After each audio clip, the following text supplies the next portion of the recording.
Well, hey, Farm Life family, it's Brent Adams, host of Inside Farm Life, and this is Memorial Day weekend, a time where we stop and reflect on the sacrifices made by the brave men and women who served our country and didn't make it home. And we want to tell their families we love you, we think about you, we are praying for you, and we appreciate your sacrifice of your brave men and women. And if you know anything about this show, you know that's something that will never be taken for granted. We will always keep them and active service members and veterans front and center. And that's reflected in this week's show, where we talk with Malachias Doc Gaskin, who is a former Army medic and infantryman. He's in Tennessee and he operates Warfighter Gardens, which is using agriculture and gardening to help as a therapeutic means for people with PTSD as they come back from military service. And he talks about what Memorial Day means to him. As a combat medic, he saw so many people lose their lives in service to our great country, and I hope you'll go and give that a listen. We also have our buddy Jesse Allen this week coming back in to talk about more volatility in the markets, and also the hot rod farmer Ray Bohacz is back talking about generators. And then we kick off your summer with some hot new music from Dallas Remington. She dropped a new song this week, and it's a great way to kick off summer. So we hope you enjoy any festivities you have this weekend, but in the midst of that, please take some time out to think about those who died protecting and preserving our freedom. I'm going to get on out of here now. We hope you have a safe Memorial Day weekend, and we'll be back next week with more Inside Farm Life. But for now, we present the Memorial Day episode of Inside Farm Life. Welcome to Inside Farm Life, your weekly connection to agriculture newsmakers, hot-button industry issues, educational features, and the best in true country music. I'm your host, Brent Adams, and I thank you for giving us some of your time on this Memorial Day weekend.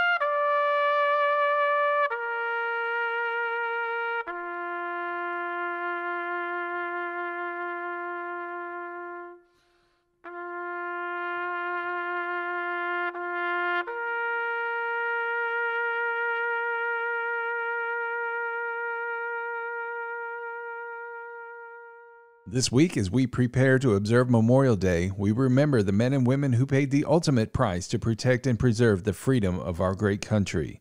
Their sacrifice is precious, and on this show, it is not taken for granted. With that said, today our special guest is Malachias Doc Gaskin, a retired Army medic and infantryman whose career included a 28-month tour in Iraq before being medically retired with PTSD, a traumatic brain injury, arthritis, hearing loss, and bursitis. He retired to Columbia, Tennessee, where today he operates Warfighter Gardens, a nonprofit organization that focuses on using alternative self-therapy methods for treating PTSD, specifically individual faith, gardening, agriculture, and music therapies. The organization serves veterans, law enforcement officers, first responders, and their families. And Malachias, welcome in to Inside Farm Life. Thank you. Thank you for having me. So first of all, tell us why a career in the military appealed to you, and what did that career look like for you? So I joined two different times. And the funny thing was, like, a few years back, I was going through some stuff that my mom had brought down from Indiana when we moved her to Tennessee with us. Like art pictures that I had drawn as a kid. And I saw one that I drew in, I think it was kindergarten or first grade, where I literally wrote, I want to be a soldier and go to war and fight the bad guys. That was my dream. And when I got out of high school in 1992, I dropped out and got a GED, and then I joined the Indiana Army National Guard. And I joined because it was the legacy thing. Like, my dad served, my grandpa served, his dad served, and his dad served all the way back. As far as I know, from what I've been told, our family has served since the Revolutionary War. And so I was like, I don't want to be the one to break that chain, you know? So I joined the National Guard. I did 9 years. I came in as a medic. I spent about 18 months as a medic and then reclassed and changed jobs to infantry. And then the last year that I was in, I got picked up for a platoon sergeant position, but they wanted me to go back to being a medic. And so I did that. And then I got out, was married to my third wife, who I'm married to now still. That was 2003 when I got out. And I tried my hand at being a rock star for a little bit. I mean, from 10 years old till 30, I was a landscaper. And then professional landscaper. We had a company up in Fort Wayne called Gaskin Lawn and Fertilizing. We were doing a little over $500,000 a year in revenue. And when my dad died, the banks kind of came in and took everything and shut it down. And so I went from making like $20 an hour to making $6.75 an hour. I went from living in a 4-bedroom, ranch style house in a subdivision to sleeping on people's floors with my wife and 3 kids. And after a couple years of that, I realized I don't want to do this anymore. Music, as a musician, music wasn't paying the bills. I didn't want to cut grass for ungrateful people ever again. And all I really knew was the military. And so I talked to my wife about it. So the second time I joined, as much as I love my nation and as much as I love my fellow man, I didn't do it for service. I did it because I needed a job that I knew I'd be good at. And so I re-enlisted active duty, and then I ended up doing 15 months in Iraq, came home for 9 months, went 13 months to Iraq, came home, and started into they were going to kick me out because I didn't have an EMT license as a medic anymore. And then I got entered into a medical retirement board. And with the medical retirement board, I spent 2.5 years going through that process to where I was finally retired at 100% permanent total. And then when you were winding down your career, you were dealing with physical and emotional struggles like far too many servicemen and women. Initially, what kind of treatment or therapy did you receive? So the very first time I went in, it was right after I had just gotten home. We were prepping to deploy again. And we were going through our SRP. We were just getting ready for deployment, but I was sitting there with the mental health provider screening to make sure I was okay to go to combat again. And the guy looks at me and he was like, "Man, you are freaking on rails. Like, you are amped up. What is going on?" I'm like, "What? This is normal, And he was like, "Okay, yeah, you're not going anywhere." And he check marked my account, said, "You're flagged. You're not going. You need to go see behavioral health before you can go back to Iraq." And I'm like, "Oh snap, my unit's leaving in 3-4 weeks, like they're getting on the plane. Like I gotta go." So I went and saw behavioral health the very next morning. First question out of the guy's mouth: how often and how well are you sleeping? Every 3 to 4 days. And then when I do sleep, it's nightmares all night long. So I don't wake up rested. And he goes, "Okay." He was like, "I'm going to put you on Seroquel." And so I started the chemical cocktail, Seroquel, Celexa, gabapentin, Prozac, all the things. Deployed to Iraq on a chemical nightmare. Did 13 months, came home. But I went over the second time. I went over as a musician. I was there as a vocalist for an Army band. And then I came home and was medically retired. But I went through, when I came home the second time, I started going to therapy, doing the talk therapy and going through, trying all the things. And I was invested in it. And, so I went through a lot of therapists up front because I went in ready I got to get better. I got to figure this out. And so I went in raw and open, and it scared a lot of them off right away. And finally I found one after about 3 months. I found one that she seemed to stick around for about 2 years. And finally I was just like, I said, I come in every week, I pour my heart out. I tell you everything. Like, I tell you the things I can't tell my wife because I don't want to see the look on her face when I tell her what I've done in combat as a medic. I said, you don't ever say anything. What am I supposed to do? Help me. And she looked me square in the face and just flippantly says, "I don't know, get a dog, start a garden." And I flipped my chair. I cussed her out. I stormed out of the building. I went home. I told my wife, said, "Hey, my therapist said get a dog." And she's like, "No, you're not getting a dog," which she's right here. I have a dog now. And then she's like, "Well, what else did your therapist say?" And she's like, "Start a garden." And so we went to Lowe's that night, bought lumber, dirt, seeds, stuff, came home, and I started building raised bed gardens in my backyard on post. And and that was the last time I went to talk therapy on active duty. And I started doing that and gardening, music, just digging into my faith, just, spending time searching for the healing instead of focusing on the injury, I guess is the best way to put it. So where did the idea for Warfighter Gardens come from, and when was that founded? So 2012, I was on Facebook, with a guy that the Army had paid to be my vocal coach. out of Nashville. His name's Brett Manning. He's an amazing dude.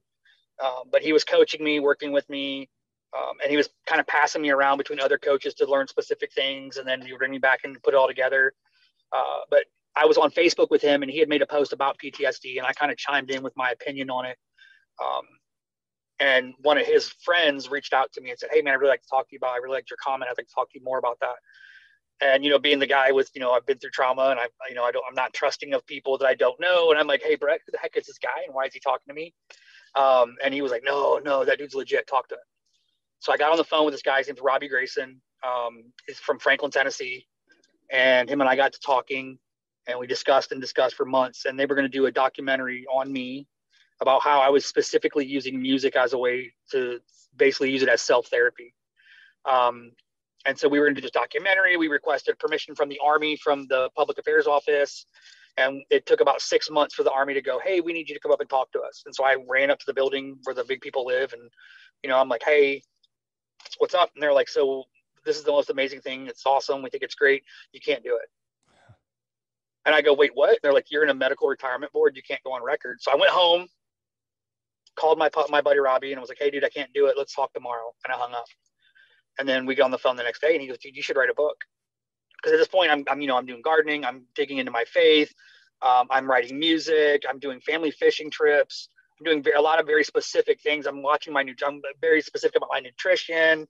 I'm starting to wean myself off of the pharmaceuticals onto organics. And so I was like, "Dude, who's going to read?" I'm a high school dropout. I've got a GED. You know what I mean? Like, no one's going to read that, because at the time I wasn't believing in me, because I was looking at me through that broken lens of the trauma I had been through. And so I was like, "All right, fine, I'll write a book." And I ended up writing a book called A Warrior's Garden that he published for me. And it's now been sold in 7 countries. I've traveled to China, and they've paid for me to come over and speak about using agriculture as a way to mitigate suicide. But the Warfighter Gardens was born from the concept of finding healing in the soil. And so one of my Army buddies that I served with in the infantry reached out to me one day and said, "Hey, my church gave me 10 acres. We're going to build gardens. So get ready." And so me being me, I jump in with both feet without thinking sometimes. And so I hired an accountant, I paid the money, and I filed the paperwork for a 501c3. And that was 2016. We were in Indiana and Tennessee. And then this year I'm building 9 gardens for veterans across the United States, 2 in Elizabeth, Colorado. Those gardens will be ADA compliant gardens, because those are both veterans that have lost legs.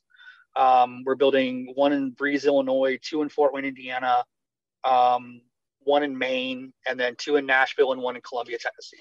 So since the organization was founded, about how many folks have you served?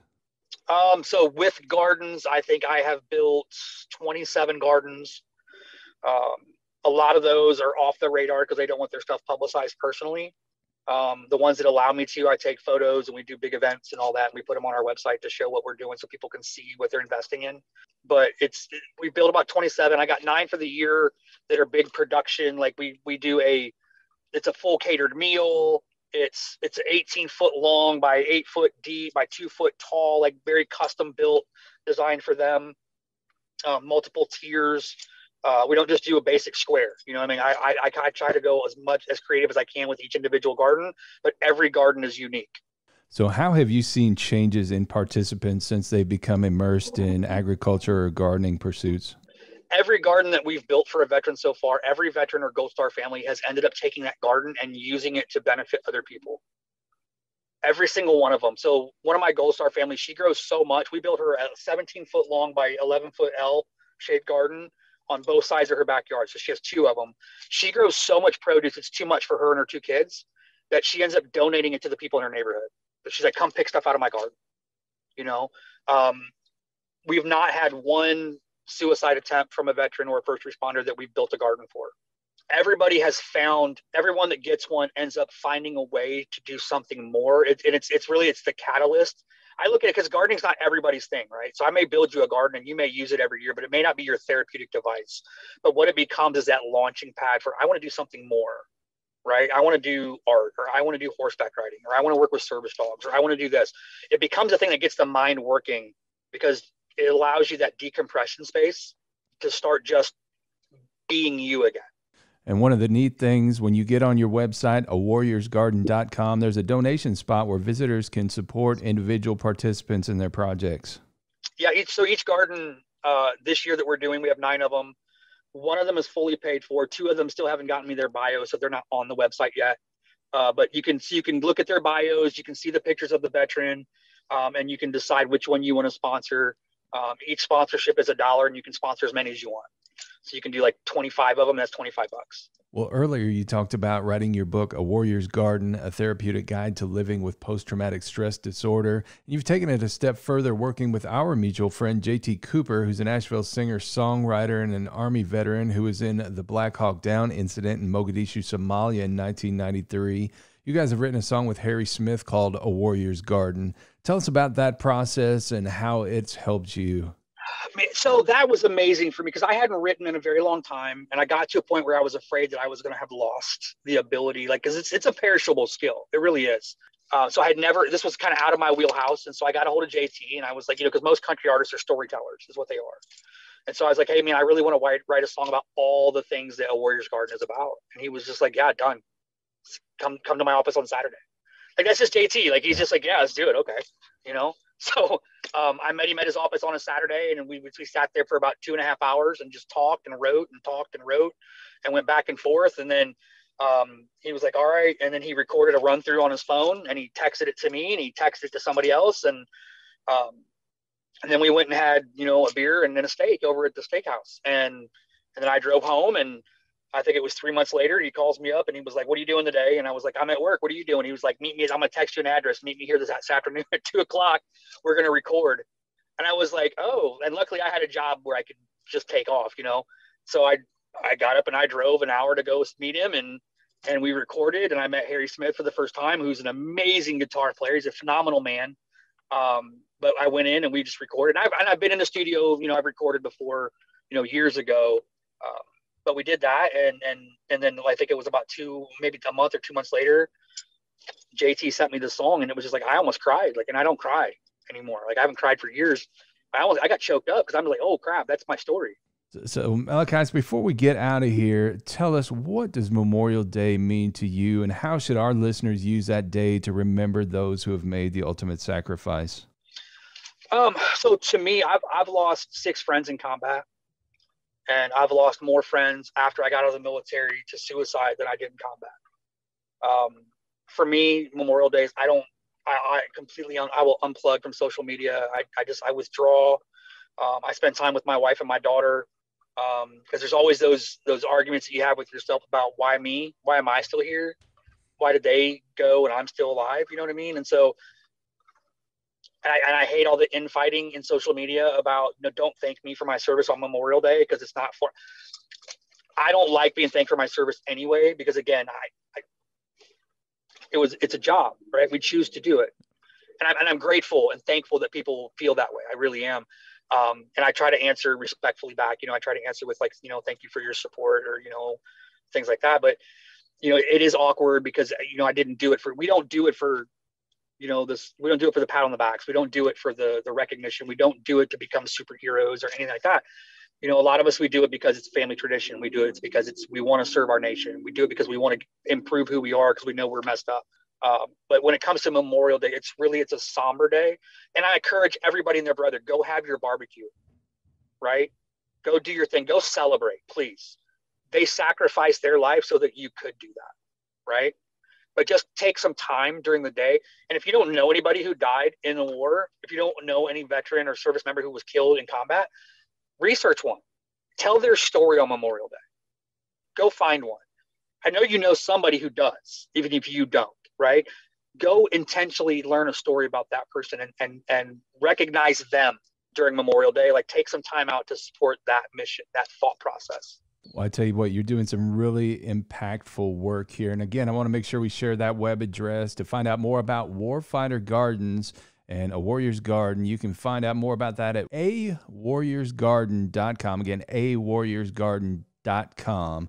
And Malachias, thank you so much for taking the time to join us here today on Inside Farm Life. We'd love for you to come back again in the future to give us an update on your organization. Oh, definitely. And again, we've been speaking with Malachias Gaskin with Warfighter Gardens. And we should let you know that next week we'll be speaking with Rachel Pettit with the Farmer Veteran Coalition to talk more about grants that the organization recently awarded to help veterans become involved with farming and ranching. Many companies promise increased yields and a higher return on investment, but again and again, results show that one company stands apart from the rest. Concept AgriTek delivers innovative concepts utilizing the latest technologies in agronomy, biology, and chemistry to enhance soil and plant health with seed treatment, planter-applied fertilizers, foliar fertilizers, and full-season soil treatment solutions. To find out how to put Concept AgriTek to work for you, visit conceptagritech.com. Concept AgriTek. Technology where you need it most. Well, it's starting to sound a bit like a broken record, but volatility once again is the order of the week in the markets, and Jesse Allen is here to break it all down for us in this week's Market Talk Report. Jesse. Well, thank you once again, Brent, for having me on another episode of Inside Farm Life here for this week with a Market Talk update. Volatility. That is a word we are becoming accustomed to hearing over and over when it comes to talking about the grain and livestock markets. Saw plenty of volatility here this past week as we saw a big market sell-off on Tuesday. A lot of fund traders, a lot of the money moving around in this market decided that it was time to get out of the market, and it just highlighted one of the ongoing things in this market that we have to remember is that there's a lot of money. The position limits are expanded. There's just a lot of factors at play, and without any news to feed the bull, we're going to see wide swings and wild market days like we saw last Tuesday. Brian Splitt of agmarket.net was my guest on Market Talk after the markets closed on Tuesday afternoon, and he had these thoughts to share as we were talking about the corn market. He provided some great advice for farmers to remember as they watch the volatility in the market. Just remember how happy you were when corn hit $5 and beans hit $13 on the way up. And I know we're not at the highs anymore, but let's not be less happy about $5 corn on the way down than we were on the way up. It's still the same $5 corn. And I think if you take the time to look at what your production estimates are and your break-even levels, you'll realize that we're still in a very good position, for producers across the farm belt. So, let's have a positive attitude. If you need to have protection, find somebody to talk to, get some kind of coverage, and get yourself protected. Brian Splitt also provided some great technical analysis as we look closer at the corn market, especially that front month July contract and just some of the pullback and correction we've seen in corn here recently. Think about two things that technically are very negative right now. The first is that when we had the May contract expire, July then became the front month. And when May left the board, July left a gap on that weekly chart, and we gapped lower from 685. So that's where the May contract had the low that week before expiring, and then July became the front month. Now, let's think back to 2013. 2012, we had the drought. 2013, we started to really come down from those elevated prices. There was a point where July left the board, it expired. September became the front month, and we gapped from 684. So the weekly continuous corn chart now has gapped lower again from essentially the same price. And think about this. That gap was left in 2013. We did not fill that gap until this year, 8 years later. So you could be a very patient person, but that's a lot of marketing years to think that this market's going to go back and potentially fill that gap. So then we talk about this head and shoulder top in July corn. We had made some lows in late April at 629.5. Then we had made some lows last week after we came down off the highs at 633 before getting a good bounce.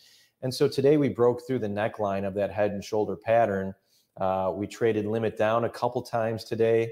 What we should be doing if you're trading the chart technically is you should be selling a retest of that neckline. I would say that anywhere in the mid to upper 620s is going to be a selling opportunity on July corn, risking above today's high. Today was also an outside day down. We opened July corn actually higher. We opened it above yesterday's highs last night. We closed below yesterday's lows today. That is also a bad sign. And so the market's probably going to go a lot lower than people think it could or should. The chart is saying that the measurement on July corn suggests it will probably go down to the 530 to 540 region. Seems crazy because we were just, we're at 620-ish right now.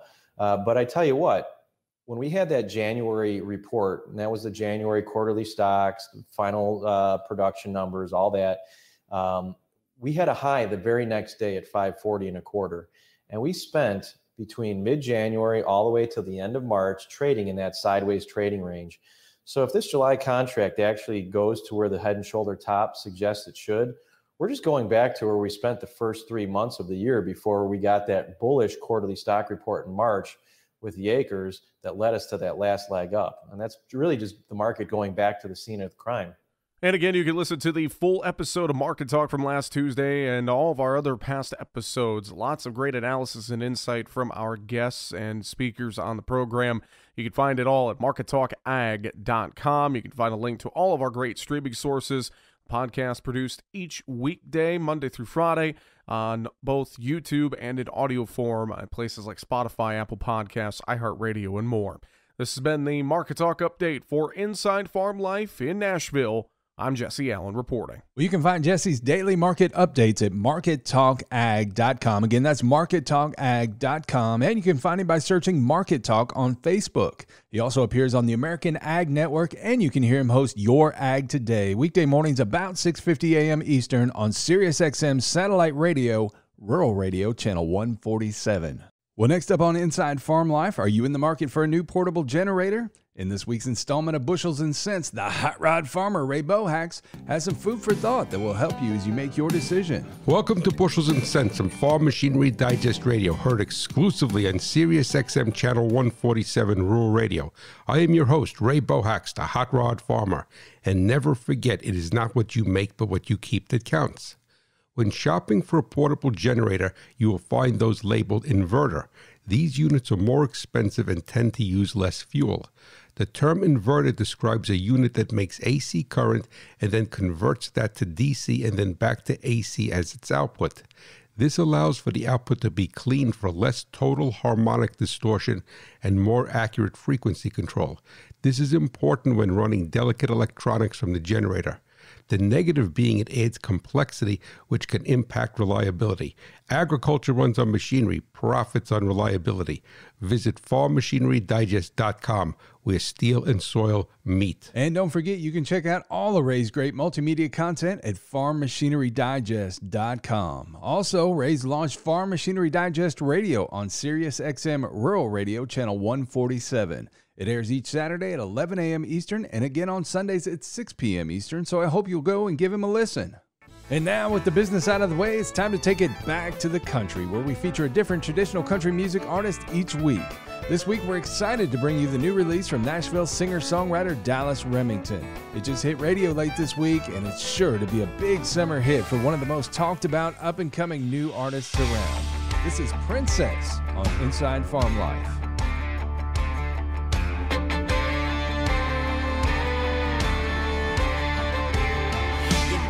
You gotta cook, you don't think you gotta clean.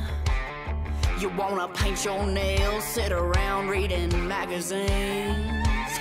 A selfie machine, a self-claimed royalty. Well, there's a difference between perception and reality. You ain't a princess, you're just a dirt blonde every time. There ain't no prince here, just a bunch of bars and some pickup trucks. Yeah, the closest to the crown you'll ever get or ever got is at the bar taking double shots. You ain't a princess, you're just a small town, hang around, never leaving hot mess. Ain't got a castle on a hill, girl, let me be real. You got a double wide trailer with some late utility bills. Your daddy ain't no king of anything. It don't count that Bet your mama was the 88 soybean queen. You ain't a princess, you're just a dirt road every time. There ain't no prince here, just a bunch of boys and some pickup trucks. Yeah, the closest to the crown you'll ever get or ever got is at the bar taking double shots. You ain't a princess, you're just a small town hang around, never leaving hot mess. Girl, I've been knowing you too long for you to sell me on that junked up knockoff charade you got going on.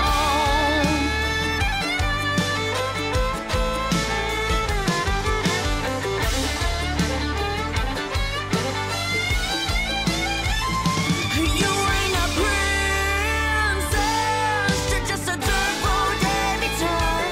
There ain't no prince here, just a bunch of boys and some pickup trucks. Yeah, the closest to the crown you'll ever get or ever got is at the bar taking double shots.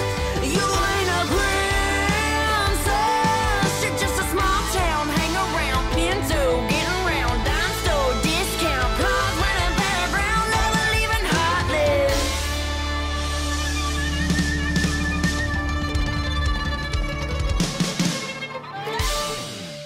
And that was Dallas Remington with her fiery new anthem, Princess. You can find out more about her at dallasremington.com. Well, that's all the time we have for this week, friends and neighbors. For now, it's Brent Adams. Let's meet up here again next week, shall we? And hey, bring along a friend.